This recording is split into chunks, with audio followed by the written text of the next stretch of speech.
Dear Mr. President, recent intelligence reveals anomalies among descendants of scientists involved in Project Wasserberg, a covert Nazi-era program aimed at creating dolphin-human hybrids using early gene splicing technology similar to CRISPR. Though the project was terminated after World War II, and there are no known surviving dolphin-human hybrids, mutant genetic traits have emerged among a small number of the Nazi scientists' descendants, differentiating cells into biological structures resembling the dolphin echolocation system. Instead of pinging sound waves, however, this biological system pings paired subatomic particles initiated through the subject's thoughts. And unlike dolphins, the transmitting structure in Wasserberg descendants is growing between the frontal and temporal lobes of the brain, and is no larger than a grain of sand. The receiving structure seems to be located somewhere near the solar plexus. The COVID-19 pandemic was a trigger in activating the mutant genes.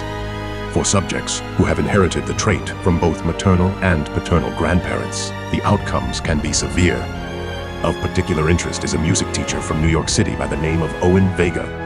Mr. Vega has inherited a dominant trait for the quantum echolocation organs and became aware of his quantum abilities in 2024 during a power surge and blackout at Battery Park High.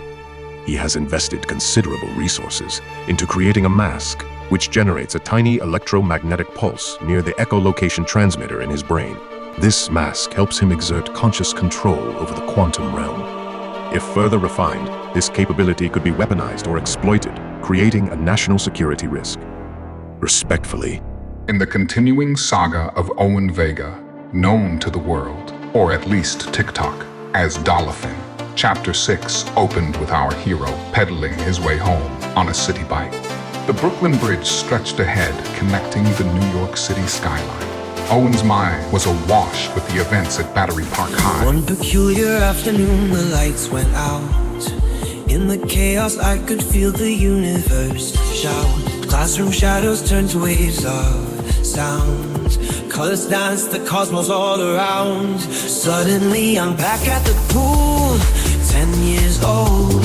Sinking deep, the water's touch so cold. Saw the lifeguard move, though my eyes were shut. A part of me awakened in that moment's cut.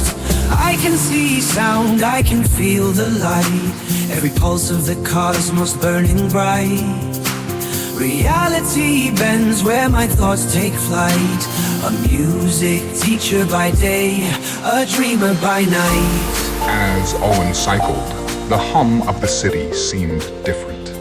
It wasn't just noise, it was a symphony of frequencies. Some so high they tickled the edge of perception, others so low they were more felt than heard. Suddenly, the steady rhythm of his ride faltered. Beneath his bicycle, the bridge began to tremble. Owen slowed, his brow furrowing in confusion. The tremor grew, turning into a full-fledged quake. The suspension cables swayed like strings on a giant harp, and the pavement beneath his tires undulated as if the bridge were made of liquid. Pedestrians screamed and clung to railings. Owen struggled to maintain his balance, the world around him shifting like a dream. He could feel the vibrations deep in his bones, a resonance that was both familiar and alien. Closing his eyes, he instinctively reached out with his newfound abilities, trying to anchor himself amidst the chaos. Then, as abruptly as it began, the shaking stopped. The bridge stood still, the city sounds fading into an eerie silence. Owen opened his eyes, his breath catching. The Brooklyn Bridge was gone. Instead, he found himself pedaling across a completely different structure. The ornate railings and unfamiliar skyline told him he was no longer in New York City. The air was cooler, tinged with a metallic tang. In the distance, he could see golden domes glinting in the sunlight. Confused and disoriented, he slowed his bike to a halt. Before he could gather his thoughts, a group of uniformed soldiers appeared on the horizon. They shouted commands in a language he recognized, but couldn't immediately place. Ukrainian. The soldiers approached quickly, their expressions a mix of suspicion and urgency. Owen raised his hands, trying to communicate, but his cycling gear and the odd circumstances made him look out of place. One soldier pointed at him, barking orders. Руки вгору. Another gestured toward his bike, examining it as if it were a foreign artifact. Це похід. Стоп. Hands up.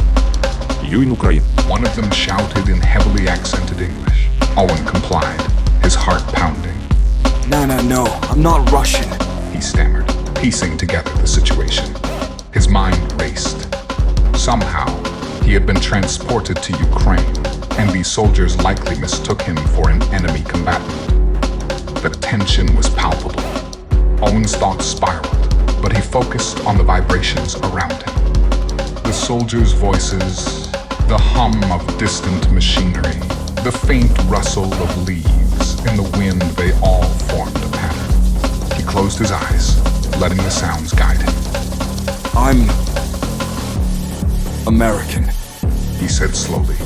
A teacher from New York. He placed his hands on his chest, enunciating the words with care. Music. Teacher. The soldiers exchanged wary glances. Is this guy for real? One of them lowered his weapon slightly. Loki. He seems like an idiot. Another retrieved a radio, speaking quickly into it. Minutes felt like hours as Owen stood under their scrutiny. Finally, a man in a higher-ranking uniform arrived, his demeanor calmer but no less cautious. He approached Owen, studying him closely. You are far from New York. Teacher, The officer said in English, his tone sharp. explain yourself. Owen hesitated, the truth sounding too absurd to be believed. There was an earthquake, He began. or something like it. I was on the Brooklyn Bridge, and then I was here. The officer's expression remained stoic, but his eyes betrayed a flicker of intrigue. You expect us to believe this? I don't understand it myself, Owen admitted. but I'm not here to harm anyone. Just want to go home. The officer nodded slowly, signaling his men to lower their weapons. We will take you to our base. There, we will decide what to do with you. Owen exhaled, relief mingling with apprehension.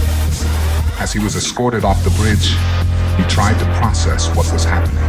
His abilities had brought him here, but why?